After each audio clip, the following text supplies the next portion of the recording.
A good day from the Chardon Weather Center. I'm going to be discussing lake effect snows, primarily about Lake Erie. And I'll also touch briefly about Lake Ontario, since I'll be giving some weather updates for Western New York and also for our good friends in Northwest PA when the snow season starts, and it could start before long. Ideally, with lake effects, you generally want a fetch of at least 75 miles to get your more decent type of snow showers and snow squalls to accumulate snowfall. You also would like to have temperatures 15 to 25 degrees lower than the actual lake temperature to generate your moisture and clouds, and you need a good fetch, which is the wind direction off of the lakes, whether it be off of Lake Erie or for our friends in Western New York off of Lake Ontario. As you build elevation, such as a place like Chardon, which is right about here with my cursor, you need elevation will increase the snowfall rates because of friction and uplift of the precipitation in the clouds. For instance, where I live in Chardon is on the Allegheny Plateau, and right there we're some 700 feet above Lake Erie, so that also produces enhancement in snowfall rates. The average depth of Lake Erie is around 210 feet. Well, that's actually the maximum depth. The average depth is 62. I got a little confused. Over here on Ontario, that's a much deeper lake.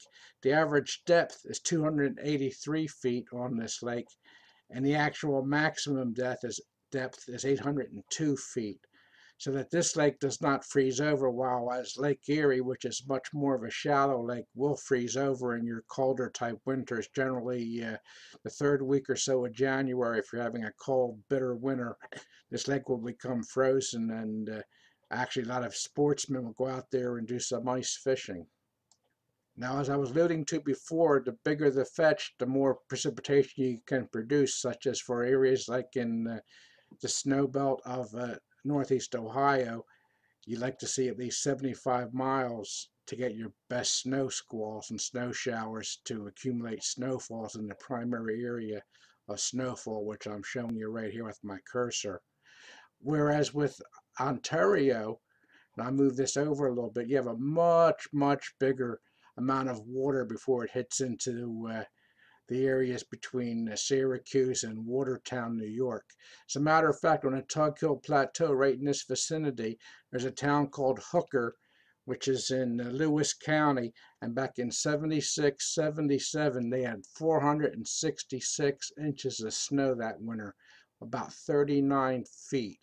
Of course, they have that added elevation of around 1,700, 1,800 feet, and the elevation of Lake Erie is much lower than Lake Erie. The actual elevation of this lake is 243 feet, whereas the elevation of Lake Erie is 570 feet.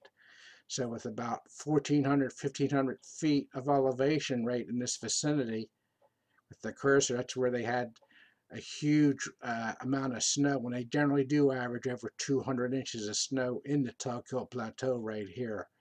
And of course, down here in Syracuse, it's around 150 or so.